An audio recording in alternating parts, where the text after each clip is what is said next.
सबसे पहले ये बताइए कि ये जो कृषि बाजार समिति है फुलंब्री, तो इसकी स्थापना कब हुई और यहाँ क्या क्या काम होते हैं शेतकरियों के हित में और क्या क्या सुविधा देते हैं? फुलंब्री बाजार समिति की स्थापना 10/10/2002 में हुई है। यहाँ पे हमने किसानों के लिए कुछ ऑक्शन हॉल, गोडाउन वगैरह बना के रखे हुए हैं। ऑक्शन हॉल, गोडाउन बना के रखे हुए हैं और यहाँ पे खाली जगह है, तो उसके अंदर अपने को अभी एक नया कुछ मार्केट चालू करना है। तो यहाँ के मार्केट में फुलंब्री के एरिया में ज्यादातर कपास, मक्का, प्याज, सब्जी ऐसे उत्पादन लिए जाते हैं। तो वो उत्पादन जाते हैं।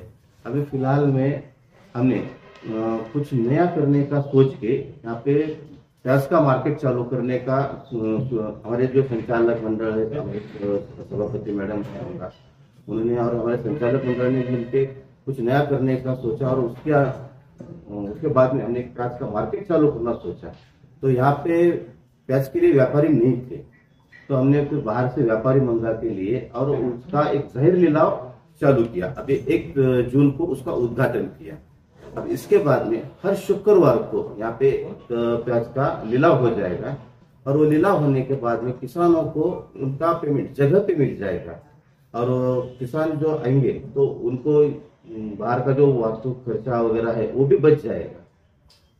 सर, शेतकरियों का जो रहता है तो दूसरा जैसे अदरक हो गई, कपास हो गया, तो इसका भाव मिलता नहीं, तो यहाँ कैसी सुविधा है मतलब यहाँ पर कृषि बाजार में?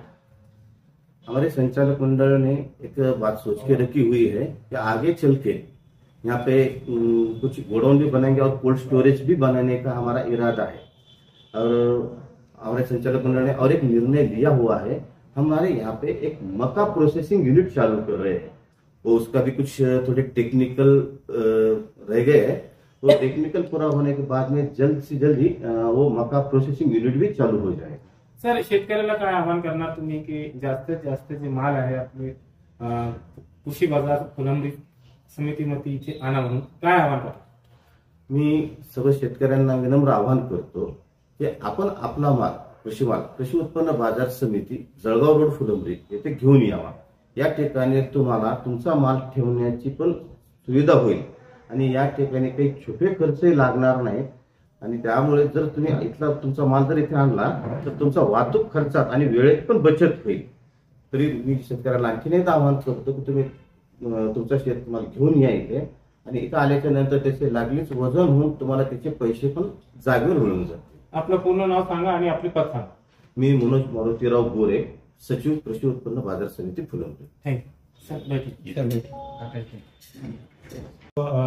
उपसभापती आहे, तर आपल्या कार्यकाळामध्ये काय काय काम चालू आहे त्याच्याबद्दल पूर्ण माहिती द्या। माझ्या म्हणजे आमची जेव्हापासून हे निवडून आलो आम्ही संचालक झालोय आणि त्याच्यानंतर मी उपसभापती झालोय।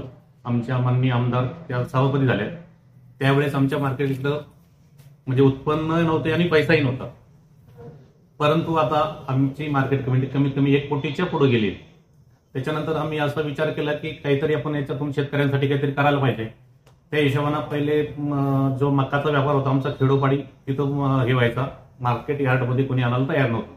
मग कांदा एक उत्पादन होतं आमच्या तालुक्यामध्ये, त्याच्यामुळे कांदा सुरू करावा असं आम्ही सर्वांमध्ये सर्व संचालकांनी सगळ्यांनी ठरवलं आणि आता तुम्ही बघितलंच रविवारी त्याचं उद्घाटन पण झालंय आणि शेतकऱ्यांचा चांगला प्रतिसाद पण मिळालाय आम्हाला। सर, आपले संचालक किती आहे आणि सभापती आणि उपसभापती किती मेंबर? सभापती उपसभापती म्हणून 18 मेंबर आहेत आम्ही टोटल। त्यात एक हमाल मकड्यांचा एक संचालक असतो आणि 2 व्यापाऱ्यांचे संचालक आहे, असे सर्व मिळून मी 18 संचालक आहोत। महिला किती आहे संचालक? महिला 2 संचालक, म्हणजे त्याची सभापती झाल्यात आणि एक अजून एक संचालिका आहे। काय काय काम असते सर कृषी बाजार समिती? कृषी बाजारचं काम आता सुरुवातीलाच आम्ही कांद्याचं केलंय, म्हणजे शेतकऱ्यांना योग्य भाव मिळवून देण्याचं काम, त्यांचा माल खरेदी करण्याचं काम एवढं आम्ही करतोय। आता सुरुवातीला आम्ही कांदा खरेदी चालू केली आहे यावेळेस। किती वेळ झाला सर आपल्याला सभापती उपसभापती? 2 वर्ष झाले। किती वेळ झालेला सर? अजून 3 वर्षाचा कार्यकाळ बाकी आहे। जनतेला आणि शेतकऱ्याला काय आवाहन करणार? सर्व शेतकऱ्यांना आवाहन एवढंच करतो की आम्ही आता जो मार्केट कमिटीने कांदा खरेदी करण्याची सुरुवात केली, तर दर शुक्रवारी त्यांनी प्रत्येकाने कांदा घेऊन यावा भविष्यात आपण अजूनही शेतकऱ्यांचा माल इथं खरेदी करण्यासाठी काय काय करता येईल ते आपण प्रयत्न करू. पण शेतकऱ्यांना एवढंच आवाहन करतो की तुम्हाला योग्य भाव दिला जाईल आणि जागेवरच तुमचा पैसा दिला जाईल. त्या हिशोबाने तुम्ही मार्केट कमिटीमध्येच यार्डामध्ये माल आणावा ही सर्वांना विनंती करतो. आपलं पूर्ण नाव सांगा. माझं नाव दत्तात्रय सयाजी करपे, उपसभापती मार्केट कमिटी फुलंब्री. थँक्यू. मी शिवाजीराव पात्रीकर. आणि जेव्हापासून बाजार समिती अस्तित्वात आली, मी पहिल्यांदा या बाजार समितीचे चेअरमन म्हणून इथं काम केलं. ज्यावेळेस बाजार समितीची निवडणूक लढवली, आमचं बोर्ड आलं, मी चेअरमन झालो, त्या काळामध्ये इथं प्रशासक होते अगोदर, आणि त्या प्रशासकीय काळामध्ये इथं बसायला सुद्धा जागा नव्हती.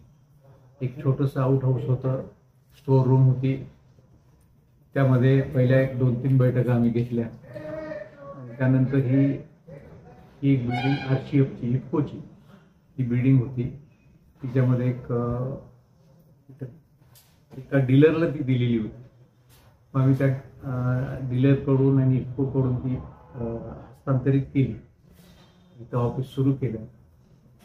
कोर्ट मॅटर चालू होतं, त्या कोर्ट मॅटरमध्ये निकालही आमच्या बाजूला लागला होता.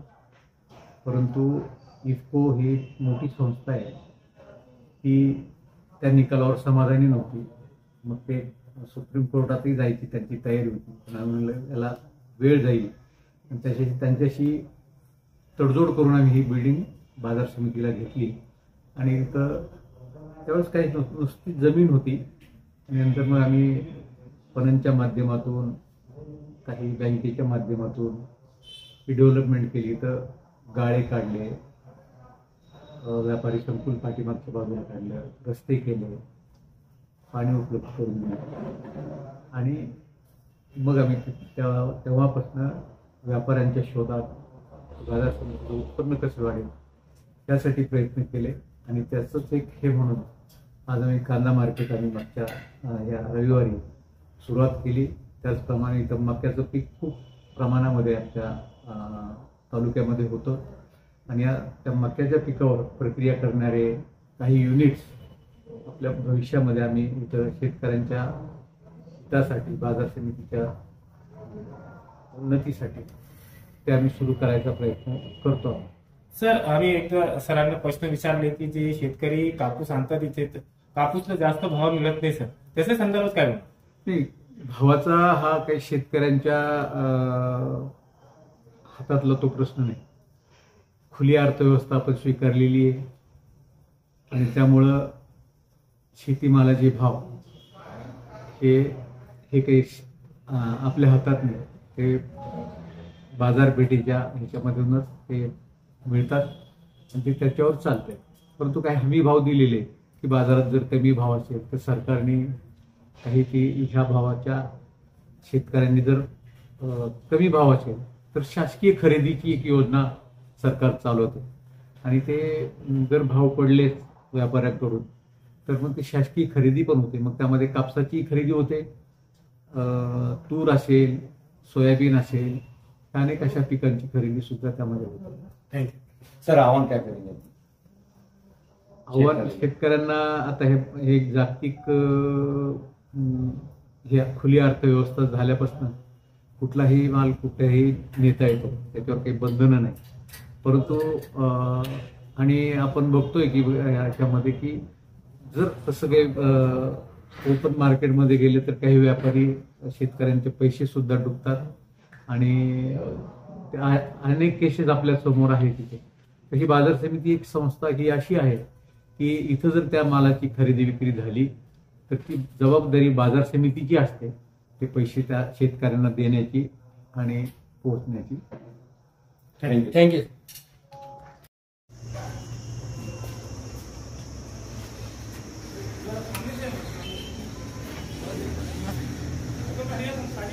एक मिनिट.